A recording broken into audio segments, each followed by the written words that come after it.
Hi there, Hawk Robinson with RPG Research, and I'm just going to give everybody a quick status update. I've been really swamped, so I haven't been able to write much on the blog and news postings, and I'm running all over the place. I have 3 papers. One theory paper has to be finished this Monday, 2 others that are in the process with some other groups.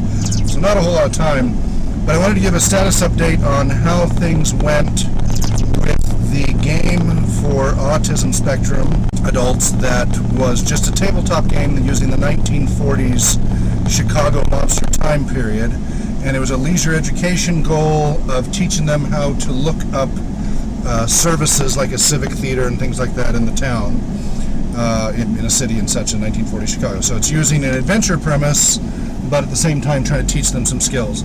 And so the professor returned the packet after playtesting it with her husband and gave some great feedback. And scoring went okay. A couple of things that we fell short on was specificity of the population. So initially it was autism spectrum adults, and I had that in there as a placeholder.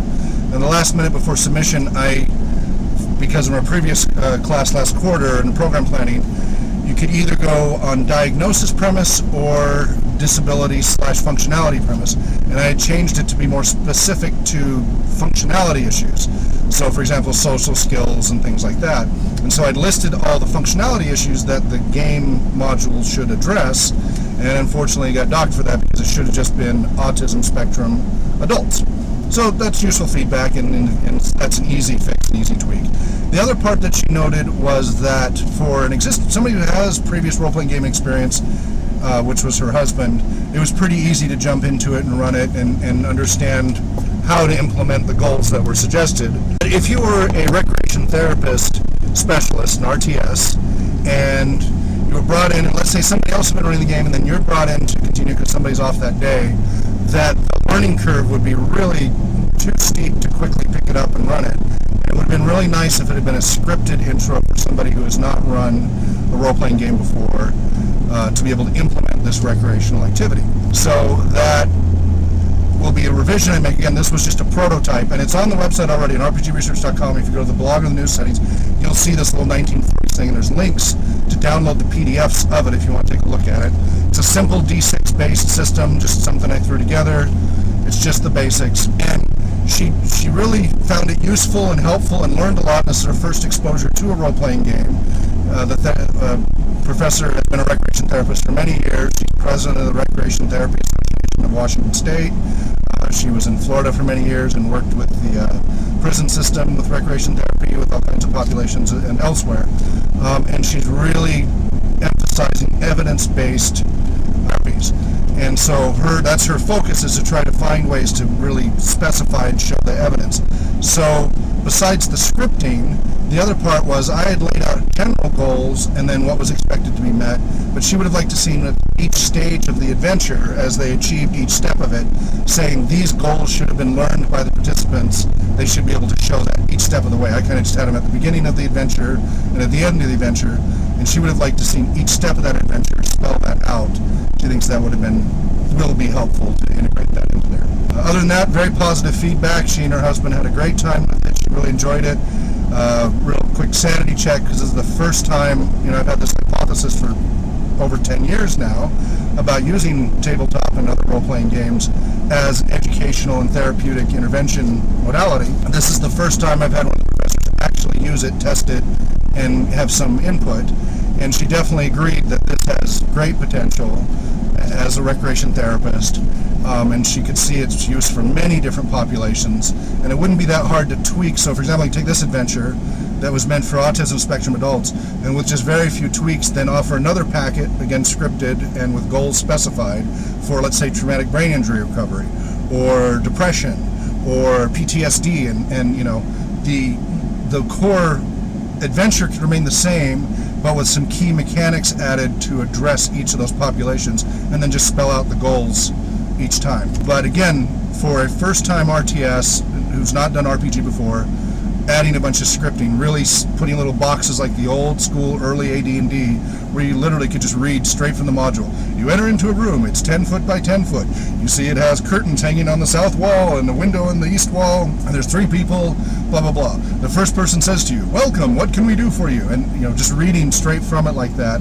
And then outside of the box, guidance for the game master. Again, I'm calling them game facilitators in this case, for the more general scope. So I had all the general scope, and I'd left out most of the scripting. And so the next revision of this will have that specific scripting and the specific goals, and then the tweaks for specific populations. So expect to see that in the coming month or sometime, at some point. So that's the status on the project we already did. Now there's another one looming, and this one, the paper is due June 6th. This is also for autism spectrum adults. This is a specific group over in the Seattle-Tacoma greater area. I can't get too specific yet, but they're higher functioning, and I've been talking with my partners, and we're looking at potentially doing this as a 2-stage. They want these participants to learn how to use the public transit system in the greater area. Only one of the participants already knows how to use public transit. The rest are dependent on their parents for transport. And so through the use of a game, they would like them to learn how to use the public transit system in the Tacoma, Seattle area.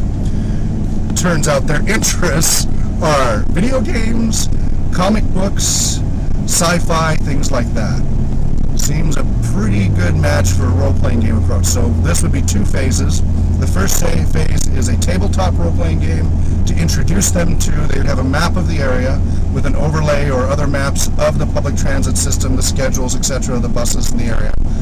And they would need to thwart some villain's plans, so let's say it's in the near future. And we're thinking maybe using a premise, the current Marvel Agents of S.H.I.E.L.D. TV series by Joss Whedon and such that's running right now and just got their 2nd-year extension, that ties in with the Iron Man and Incredible series of movies, which I'm not really that knowledgeable in the whole comic book and superhero genre. I'm peripherally aware of it, but it was never something I engaged in. Despite being a tabletop gamer, I really haven't personally done much in LARP other than SCA, which is reenactment, not LARP, nor in the comic book area. So I haven't been in the full geekdom fandom thing, but peripherally aware of it. So we're thinking we would do this in a near future setting, either sci-fi or superhero, something like the Agents of S.H.I.E.L.D., because the advantage of that is they don't have to be a superhero, and then that will help with stage 2. So stage 1, they would learn to use the system through a tabletop game, and emulate using the bus and trying to get information to try to stop a villain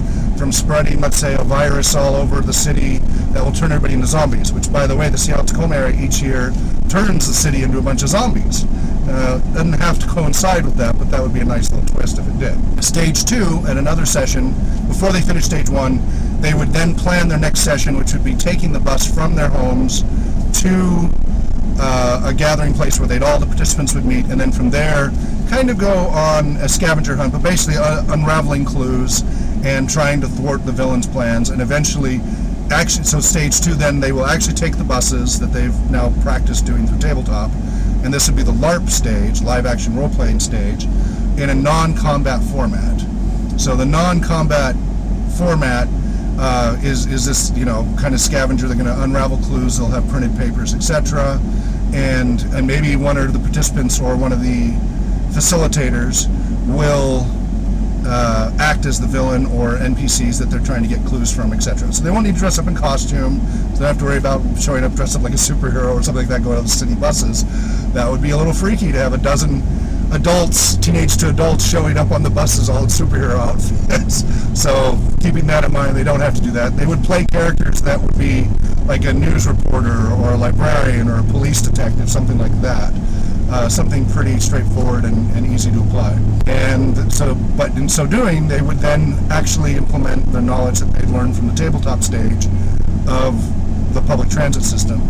And then after that, the result should be they should be confident in using the public transit system to get themselves around town. So that's what we're thinking at. We're in the early draft stage so far, and I'll give you more updates as more become available. Please do post comments. I'd look forward to your feedback. And any other questions you have, suggestions, ideas are most welcomed. Take care.